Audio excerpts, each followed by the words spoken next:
I'm snowed in, let's do a video. I was kind of hesitant to give this one an official number, since it's brief reviews of a bunch of stuff that I don't actually have, and previously didn't even know existed.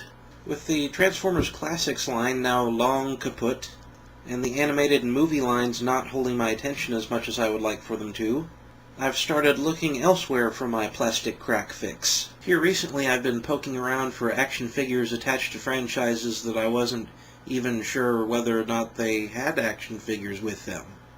I took way too long to convey a simple thought just then. First up, I wanna be a cowboy, and you can be my cowgirl. I've got my hat on. Or I would if I could find one that fit. I honestly had no idea that Bravestar figures were even produced. I also had no idea they were so amazingly crap.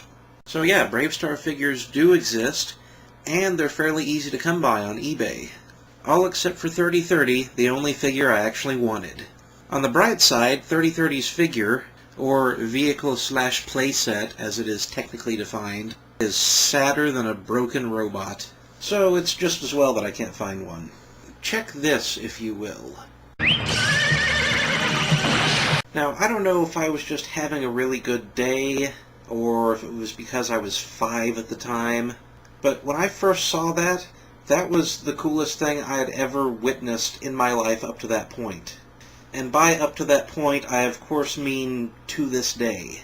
During my early childhood, 3030 acted as a sort of masculine analog to the old cliche about how little girls always want a pony.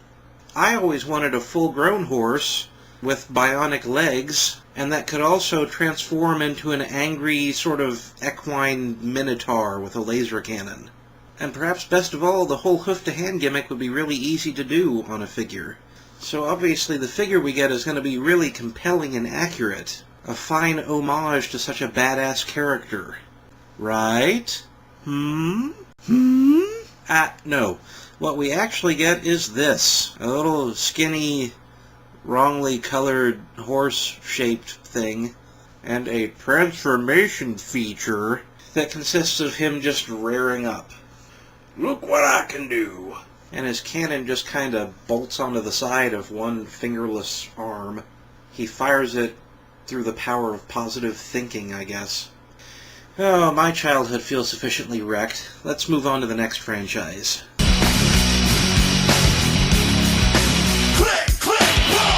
Massive unoriginality points for me.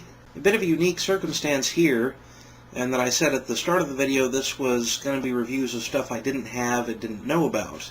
I knew full well that Punisher toys had been produced, but I'd only ever seen a figure made out of the uber-gay full-body spandex version. I want for someone to make me one in the big coat style. I'm going to be single forever. Oh, happy day otherwise, though, because there actually are a couple of trench-coaty Punisher figures to be had, both 12-inchers, one that seems to be loosely based on Thomas Jane's 2004 portrayal of the character, and another that seems to have been carved out of a ham. Contrary to my jibe, I actually prefer the ham version, because the Thomas Jane one just looks kind of skinny and sad. While the whole hollow, shattered shell of a man aspect is important, I would say it's even more important that he be huge and scowly. As such, make mine the ham gorilla, in the most literal and actual sense, because if you look over my right shoulder, if you haven't already, you'll see that I was telling a bit of a fib with the whole "this is all stuff I don't own yet" thing. I didn't have him when I was planning this video out. Let's put it that way. Third and final.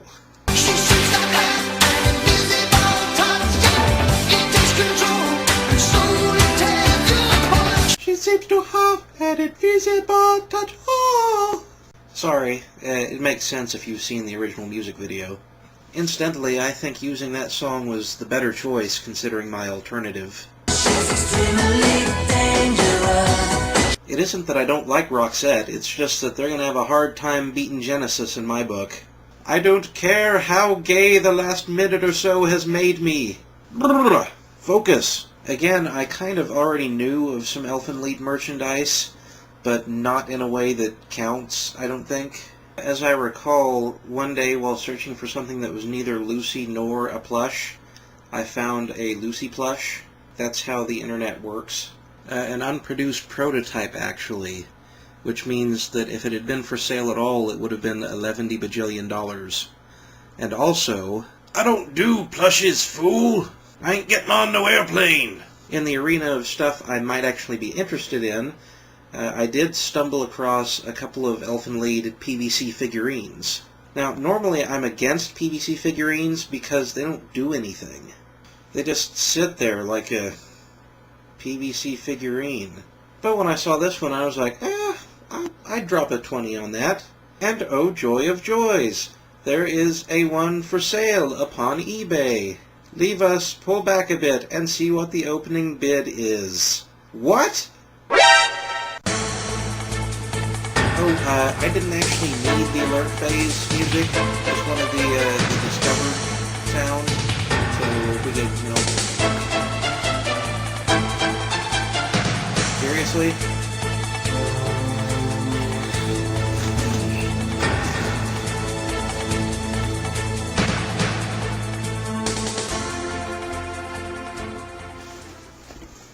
Okay.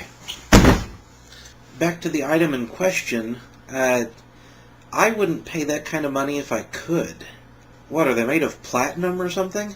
In all fairness, that price was for Lucy and Nana, so if it were just Lucy, the opening bid would probably be more like $500. Later, after that listing had expired, I went back to see if I could find one with maybe a better picture, and there was a new listing up for the same thing with a starting bid of $1,000. So apparently I missed a bargain.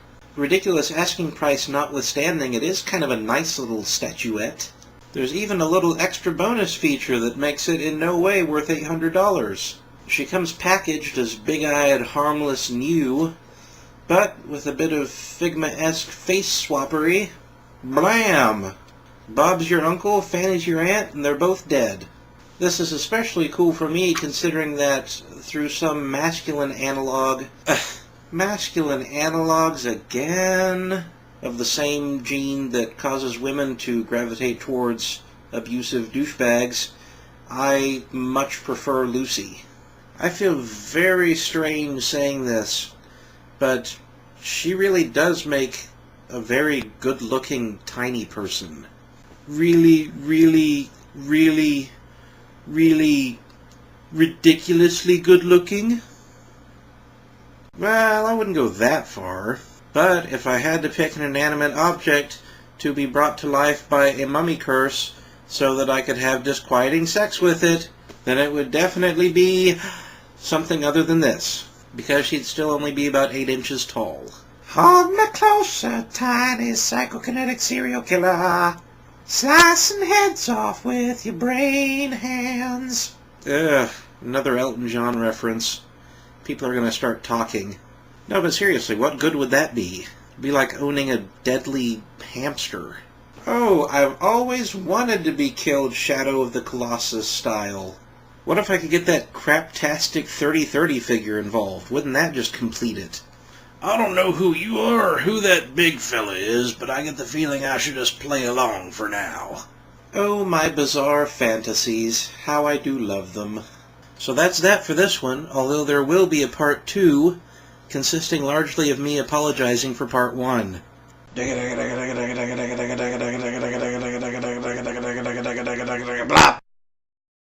read a review of the Lucy figurine, which, concerning its rarity, said something along the lines of, "If you're a collector, be warned, this figurine will cost you both arms and both legs."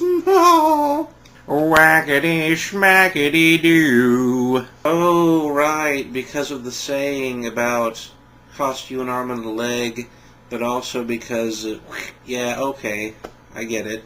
That's pretty good. Might have been better if I hadn't pulled it apart like that. Oh, pulled it apart? Zing!